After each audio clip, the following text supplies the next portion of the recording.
Kasi alam ko, darating ang panahon, magsasalita si Pangulong Duterte at hindi makakatiis. Alam mo, knowing the President, ang Pangulong Duterte, politiko yan. Sumasakay lang yan sa simula.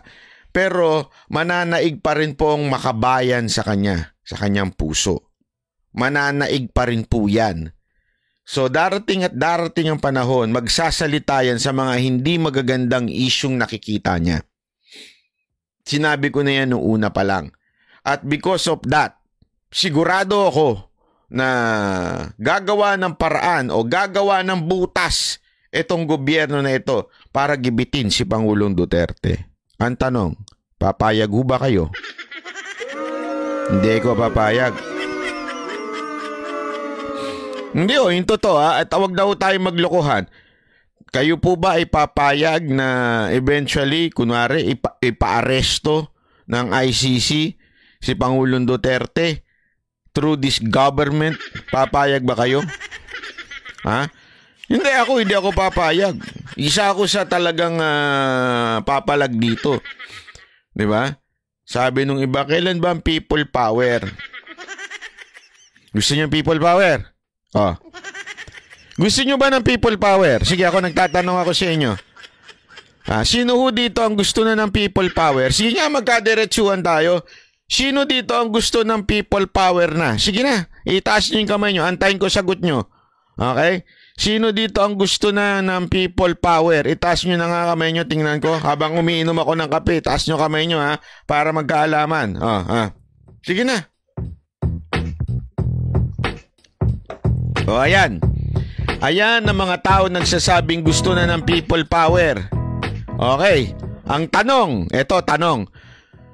Kung gusto nyo na ng people power, yung mga nagtaas ng kamay, kayo ho ba nag-like na? O nag-share na? Kasi mamaya, yan ang problema sa atin eh. Gusto natin ng people power, gusto natin maging aktibo, pero pag may mga ganitong mensahe na para sa bayad, hindi niya kayo nagla-like. Paano tayo ano niyan? Bira, oo. Naglolokohan lang tayo nito eh. Di ba? Yan ang problema sa atin eh. Pagka, lalaban ako. Protektahan ko si Pangulong Duterte. Pero nung huli na, hindi magising. Mamaya pa ako, may ginagawa pa ako. Busy ako eh. Di ba? Alam mo, narinig ko na yan eh. Narinig ko na yung mga nakarang, yung mga sabi nila, papalag kami, lalaban kami para sa bayan, tas nagtawag. The suporta na rally. Nung panahon ni Pangulong Duterte, may mga ganun eh. Nagtawag ng rally para suportahan si Pangulong Duterte. Hindi naman nagpunta.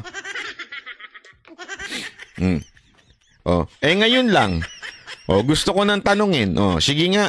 Kayo ba gusto nyo ng people power? Kung gusto nyo ng people power, simulan sa social media. Di ba? Paano magkakaroon ng people power kung dito man lang sa social media, wala man lang mag-like, wala man lang mag-share ng mga ganitong video? Hindi naglolokohan tayo.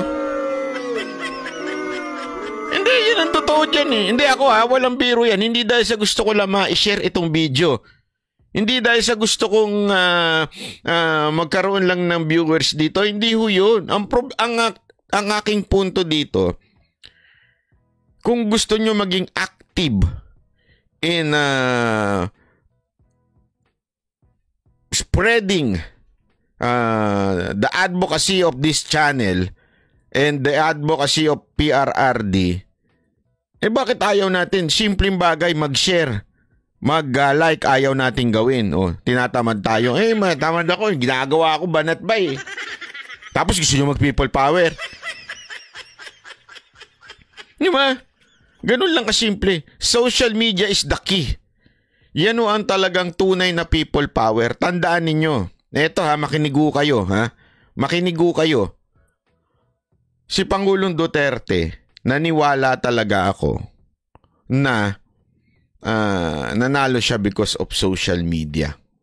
Ako naniniwala ako doon. Hindi ako papayag na Kaya nga, kung gusto ninyong ipagtanggol si Pangulong Duterte, at ilaban sa mga katulad ni Remulla. Ibig sabihin labanan yung mga panggigipit ng administrasyon na to, lalong-lalo na si Remulla at itong mga congressman ni Romualdez.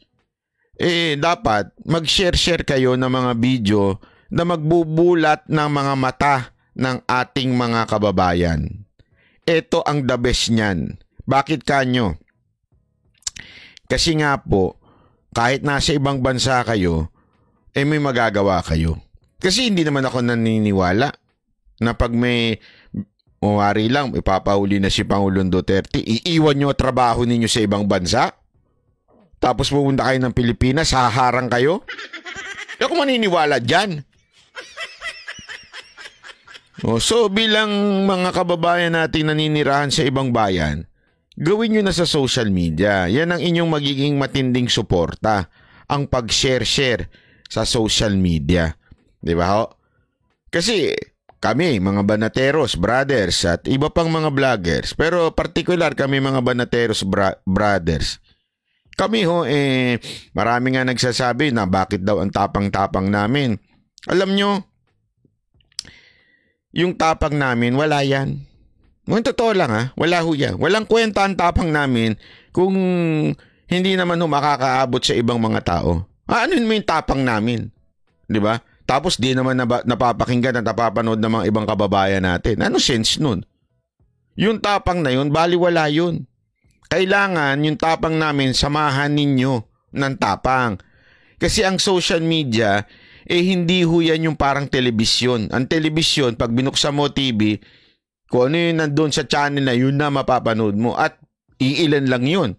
Diba? Sa Pilipinas, dati nga, 3 lang ang talaga matindi dyan isipin nyo to sa telebisyon, 3 lang talaga matindi dyan. Nawala pa isa, so 2 na lang ang talagang matindi ngayon. Di ba? Sa social media, napakarami. So, kailangan intentional ang pagpapakalat ng balita sa social media. Magagawa lang po yan through sharing, di ba? Sending the videos, liking. Kasi pag nilalike nyo, hindi ho, yan ho ay lalabas. Ibig sabihin po niyan, lalabas po yung algorithm. Makikita ho nila yung channel ng Banat Bay at mga videos natin sa mga kaibigan ninyo. I-recommend ika nga. So, importante yun. Kaya kayo kinukulit ng mga moderator dito. Sa isang TV interview, ang umano'y paggamit nito ng confidential funds para pondohan ang kontrobersyal na war on drugs sa panahon ng kaniyang termino. Pero ayon kay Justice Secretary Boying Remulla, kinakailangan pang pag-aralan ang legalidad at jurisdiksyon ng ICC na mag-imbestiga sa Pilipinas. Taong 2018 pa. Ayun, sabi nito, sabi niya, anong pwedeng gawin naming mga wala sa Pilipinas? Yun na nga simple lang ho. Social media, support. Ako, hindi ho sa inihingi ko ang suporta ninyo sa Banateros Brothers. Ako si Coach Oli tsaka si Bus Dada.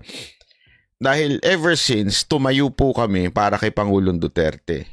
Hindi po kami umalis. Nagyorme po kami kasi nag-isko kami kasi we have to choose kung sino yung that time na pinakamalapit somehow sa leadership ni Pangulong Duterte. As a matter of fact, ito lang ang sinabi ko, di ba? Paulit-ulit ko na sinabi sa inyo yan. Ako, humingi ako ng advice nun kay Pangulong Duterte. Maniwala ho kayo sa akin. Hindi ho nagbigay ng sagot, direktang nagsagot si Pangulong Duterte sa akin. Hindi ho siya dumirekta na sagot. Hindi niya sinabing, wag mo iboto to, eto boto mo. Walang ganun sinabi just to be clear. Pero, sa kanyang pahiwatig, nakabuo ako ng pag-iisip na ito ang pinakamalapit si Isko nun. Pero hindi kami umalis. At sabi ko nga sa kanya nun sabi ko, Mr. President, just say the word, susuportahan ko ito si Marcos. Sabi ko sa kanya. Marami siyang sinabi sa akin. Hindi ko na sinuportahan. Hindi, walang biro. Hindi ako nagbibiro. Kukontra ba naman ako kay Pangulong Duterte? Kung matatandaan nyo nun, di ba? Yan yung mga panahon na malapit na yung kampanya, yung filing ng candidacy, madalas akong nagpupunta doon. O, di ba? Kasi nga po, gusto kong makasiguro kung sino talaga. Kasi siyempre, pagkakatiwalaan ko yung intelligence o yung mga alam ni Pangulong Duterte na hindi alam ng mga mamamayang Pilipino. 'Di ba? Siyempre, mas may tiwala ako sa kanya. Ang dami niya kinuwento. Gulat ako. Hindi, walang biro. Nagulat talaga. I don't have the authority to say it here. Pero nagulat ako. Yun lang masasabi ko. Kaya ako pinili si Isko. Sabi tuloy ni Jane, sino nag-utos kay Remulla? Ako, maaaring ano yan. Ako sa tingin ko, as of now, ano niya yan? Ayoko naman kasi magbintang na utos ni Mamsi, utos ni Marcos. Hindi, ako I don't think so. As of now, as of now. Feeling ko talagang pikon lang ho si Remulla. Madali ho kasi mapikon yan eh. Knowing him through other people, pikon daw ho talaga yon.